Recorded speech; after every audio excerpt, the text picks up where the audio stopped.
Okay, so we finished the last video, and I just briefly went through hypothesis testing, and I was using this example, the length of stay example. So we are basically trying to work out if the mean length of stay in hospitals, imagine we just had a sampling of patients, is less than 5 days. And we're going to do it in two ways. We're going to look at a two-tailed test in which we're looking in both directions, and we're going to do a one-tailed test in which we're just looking at one single direction. In this case, we're looking to the left. We don't care whether it's 5 or greater than 5 days. We're interested in whether it's either 5 days or less than 5 days. So we finished off last class. We looked at the data, and I kind of explained how these tests work. So this is just like a little summary, and I went through it visually at the end of the last slides. But I also said that it's much easier if we use p-values, and that's what we use in SPSS. So in SPSS, we have this data set. It's a file called lengthofstay.sav. If you're on a PC, just double click on it. Or if you're in SPSS, you can use file open data. But once you have the data in there, I will show you how to actually process it. So this is a really simple data set. We just literally have a sample of 100 people who've gone into hospitals, and we're looking at how long they actually stay in the hospital for. So we're going to do analyze. So if you go to SPSS, remember last week we were concentrating mostly on the graphics. Now we're going to concentrate on analyze, which has most of the tests. So we're going to analyze, compare means, and then we're going to do a one sample t-test. And because it's such a simple data set, we have just one variable. Now what we're doing is the test value. On a one sample test, we're trying to see whether this is different from 5 days. This has to be 5. Be very careful when you do your projects. This is like an error that a lot of people do. They do the one sample test, but then they forget to answer in the test value, and they actually test whether there's a difference between their values and 0, not 5. And then click OK. So what we will get is we should get SPSS. SPSS as an output window, and we'll see the t-test on the output. We will get the basic sample statistics, how many items, the mean and the standard deviation. The standard error, which remember we said was S over root n. So this is 3.678 over root 100, which is 10. Just divide it by 10. And then we get the t-test. So we can see here that the t-test is, the t-value is minus 1.278. So it's off to the left, but not significant. You know, it's not that far off to the left. And we also get the p-value. And the p-value is 0.204. Now, in most instances, we're going to assume that our alpha is 0.05. That's the standard value. If you want a stricter test, we use a type 1 error alpha of 0.01. Less strict test, we use 0.1. But assume 0.05. And again, the more extreme the value, the lower our p-value.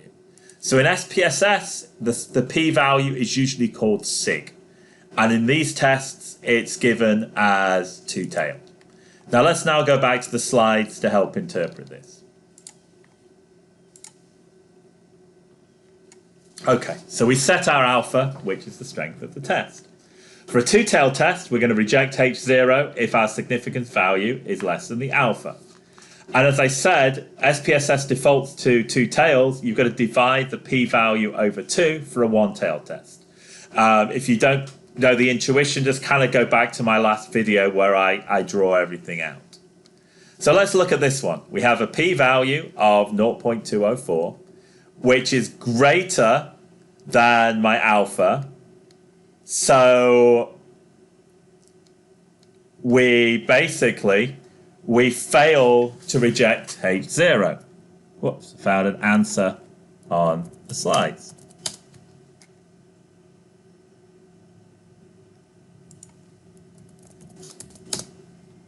So there's not enough evidence to conclude that the length of stay is less than 5 days. So we kind of, at this stage, we would kind of, I wouldn't say accept, but we just don't have enough evidence to reject the null hypothesis. So let's kind of go back to our original. So let's just kind of write down here. So we had our H0, if we're doing a two-tailed test, mu equals 5, HA, we have mu is not equal to 5, and we say there isn't enough evidence to reject. So not enough evidence, do not reject, fail to reject.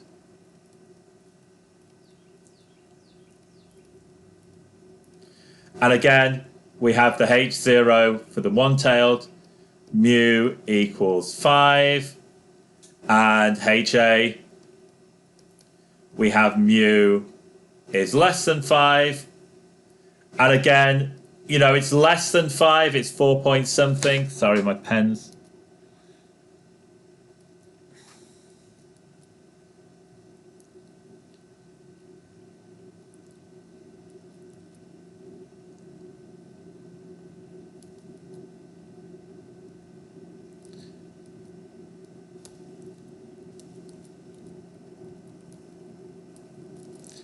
Okay, give me a second. Something seems to have gone wrong with my pen.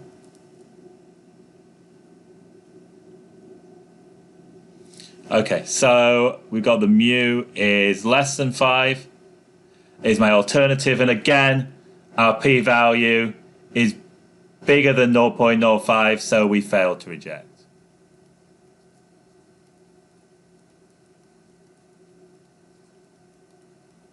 Okay, so now let's go to a two-tailed test.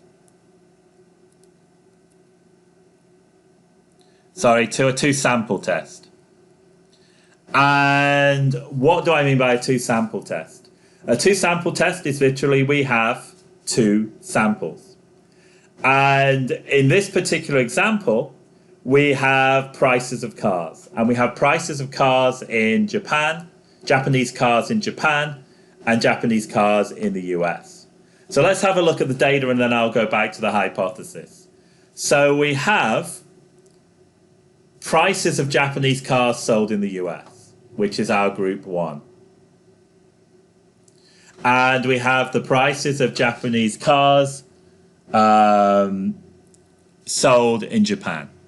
Now what this example was about is basically going back to the 1980s, there was like people were upset. They thought Japanese manufacturers were underselling in the US. They were selling their cars really cheap in the US to actually kind of dominate the market. So there's a lot of trade issues at the time. These really aren't issues anymore, particularly as, you know, most Japanese manufacturers are now actually manufacturing cars in the US. And one of the reasons was to get around this kind of protectionism. The US thought, you know, Japan was trying to rig the market and there were threats of a trade war, but Japanese manufacturers are now manufacturing in the US. So we have two groups of cars. We have the cars sold in the US, which is going to be group 1. And we've got the cars sold in Japan, which are group 2. And we have some summary statistics here for group 1. We can see, for example, that the average price in group 1 is 16,596 and the average price in group 2 is 17,236. So the cars are sold cheaper in the US than in Japan, but we want to know if it's significant. So we have a sample of 50 cars in US and 50 cars in Japan, and we want to know if the US is cheaper than Japan. So now let's go back to our hypothesis. So we have our null hypothesis is that these two groups are equal. Mu1, which is the price of the Japanese cars in the US, is equal to the price of the Japanese cars in Japan.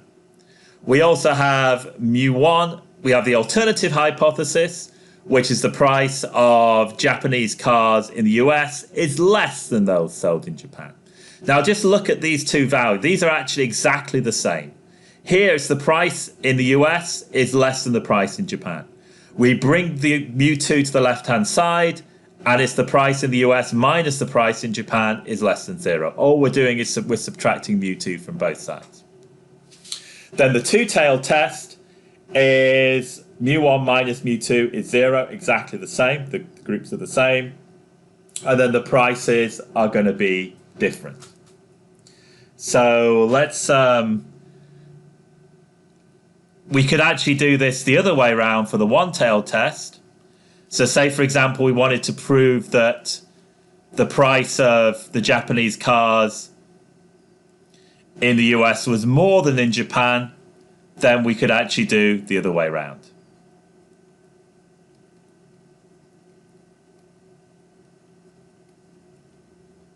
So we'd actually look at like this, and we'd say US is greater than Japan. Now, we'll skip that for the moment. This is the test. And don't worry about the statistics. This is like a lot of business stats we're trying to do in a week, but it's a standard t-test.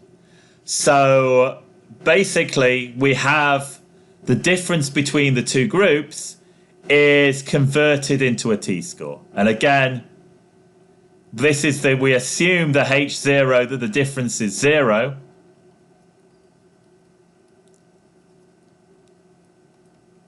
Which is the center. And we're just dividing by this guy to make sure this is the standard error, to make sure that our standard error is 1. I'm sure you have many happy members from business stats of calculating these things. So again, we have this standard t distribution. And this is essentially the difference between the two means. And the further we go in either direction is the more evidence to reject.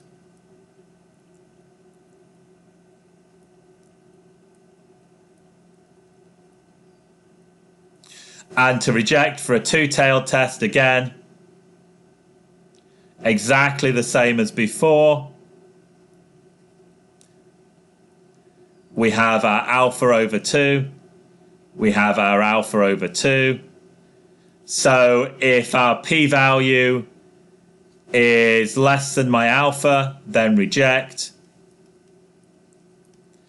P-value is greater than or equal to alpha, then we fail to reject.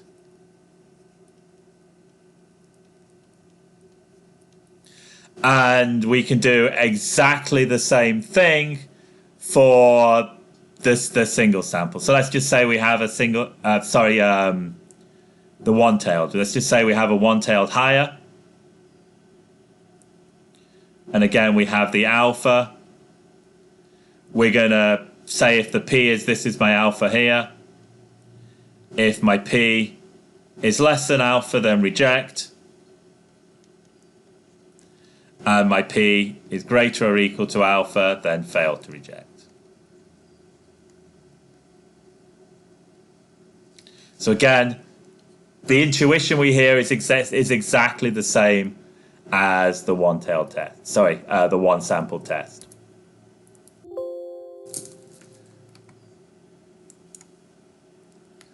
Okay, so let's now do the two-sample test in SPSS.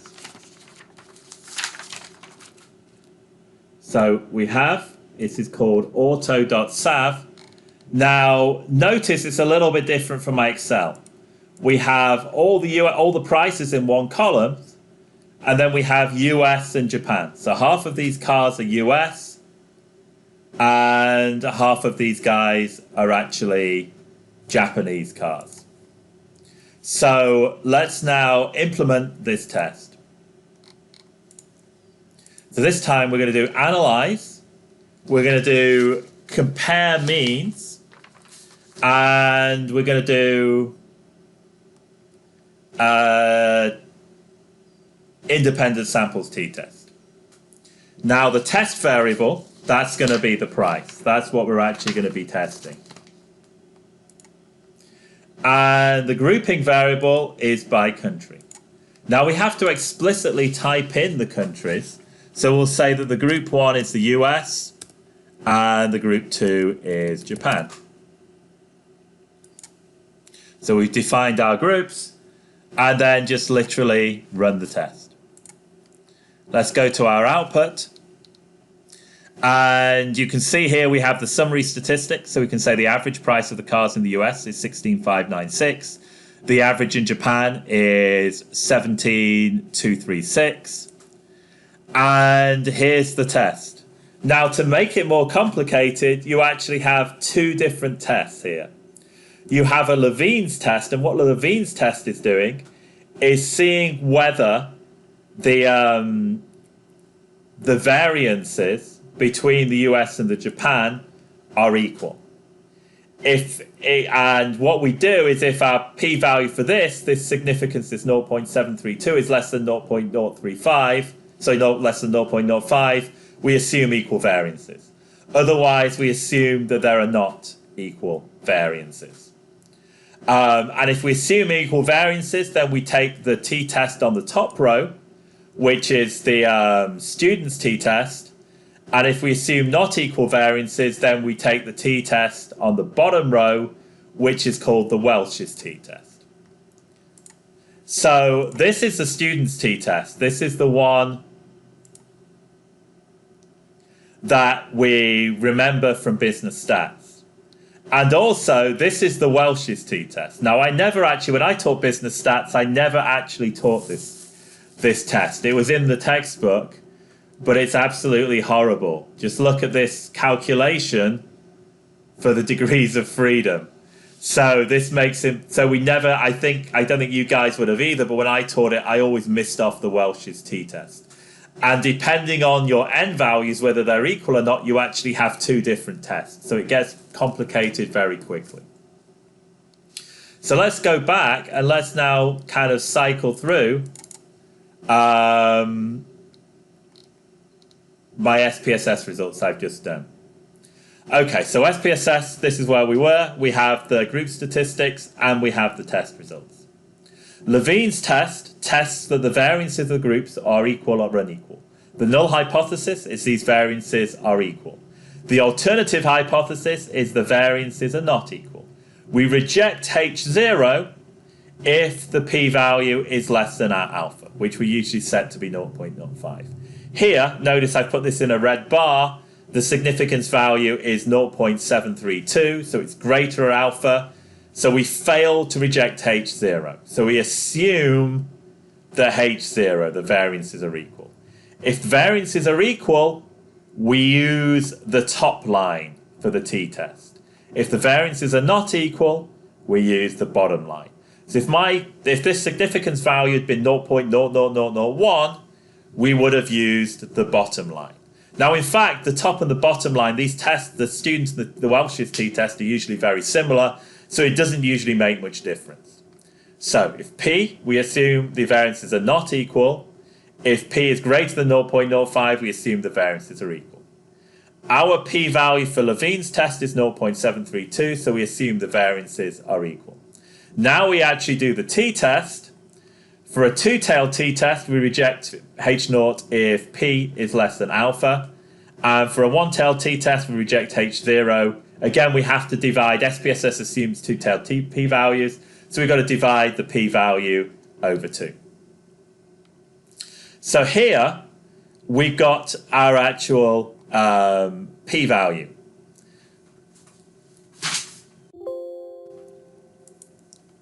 So just give me a second. Okay. So, as I said, we reject H0 if the significance is less than alpha, and if a one failed test, we just have to divide the p-value by 2. Okay, so here we go. Yeah, before I noticed that there was a missing 1, and that just kind of confused me a minute, so I just had to just kind of correct that. So here, I said the Levene's test is insignificant, so we use the top row. And thus, we fail to reject H0. So the p-value here is greater than alpha, we fail to reject. Now, for the one-tailed test, our p-value is 0.0505. So again, we're going to kind of fail to reject. It's just a little bit bigger than the rejection value. So there is, in both cases, there is not enough evidence to conclude that the prices are different from the Japanese car prices are different from the American prices. So there is a difference, but it's not significantly significant. We kind of reject in both cases. Okay, so that's it for t-tests, and the next we're going to cover is ANOVAs.